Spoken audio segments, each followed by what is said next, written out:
Thank you for staying us. For our second set, we're joined by students. We had their professors earlier, their instructors.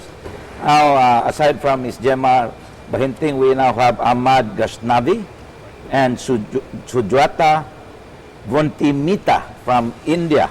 We're their students. And let's start with you, Ahmad. How long have you been here in Cebu? Well, I've been here from close to 9 to 10 months approximately. Oh, it's been a long time. I thought it only took 5 months for you to learn to fly. Well, as a matter of fact, I belong to a family of pilots, and when I told my brothers that I can complete my training in 5 months, so they were surprised and they said, nowhere in the world you can end up learning flying training in 5 months. It will take a close to an year for you to complete your 200 hours of training. And apart from that, it is not just flying, it's not just being in air. It's about your classes that you do on ground. So we end up having, like, say, close to 200 hours up there and 200 hours approximately, which is like, say, 100 hours for private and 100 hours for commercial on ground.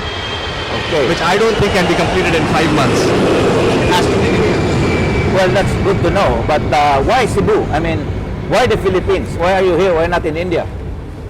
Well, one of the prime reasons for me being in Philippines is the place where I'm training it is an international airport.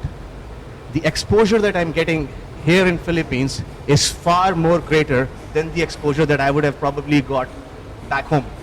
And my brothers did a background check about Aviatours before I came here, and they learned that Aviatour has the best fleet of aircrafts, qualified flight instructors, and of course Aviatour, I mean, being in Mactan, which is an international airport, the exposure would have been good. That is the reason why I chose of coming over to Cebu. I heard that you got a job waiting for you on Air India. Is that true? Well, yes, that is true, because I I did almost an year of ground school back home and managed clearing all my papers. Now, once I have my 200 hours of flying training complete here in Cebu, when I go back home, I can apply for my license conversion and immediately apply for a job. Maybe you should be influential by then to bring Air India direct from Cebu from Bombay. I really wish I could do that. Air India has in fact landed at Cebu once. That was at the SARC summit, if I'm not wrong, in 2005. Why? That was the SARC summit that happened. Right. That happened, and Air India did come to Cebu. And I would be more than happy to learn that Air India has a route to Cebu as well. Okay, we go to Swadhata. Okay, I'm saying it right? Yes. It's Sujata. Sujata. Okay, Sujata. This is a man's job, but you're a woman. You know, it's very rare to see the driver of the bus having a female there. Now, how much more for airplanes? Driving a bus is much more complicated because you are on road, you have to deal with the traffic. Everything is much smoother on the airways. That's true. Everything dealt with the tower and the control. Very good answer. Very good answer. Because you don't have small motorcycles crossing to bump you, right? We don't have accidents unless otherwise we are not. Where do you come from in India? I come from Hyderabad. Hyderabad. Is that the capital, near the capital in Delhi? Is that? No, It's in the south. It's in the south. Okay. So in Hyderabad, there is also a flight school. Yes. So, but why did you choose Cebu? One thing, it takes a lot of time to finish flying in India, and secondly, as he also already told you, there's much more exposure here.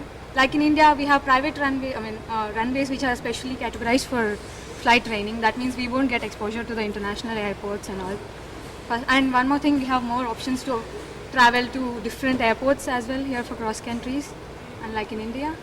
And this is an island country, right? Yeah. So we both have land, sea, and we get exposed to various things, how to deal in sea, how the weather is when you're close to the sea, and different issues when you're doing cross countries. It's almost like traveling from one land to different land. Yes, yeah, except for the short distance. Yeah, but still the weather is always unpredictable here, so But we you can always see the have- changes We have drastically. typhoons here every now and then. You have cyclones there. Yeah. It's different.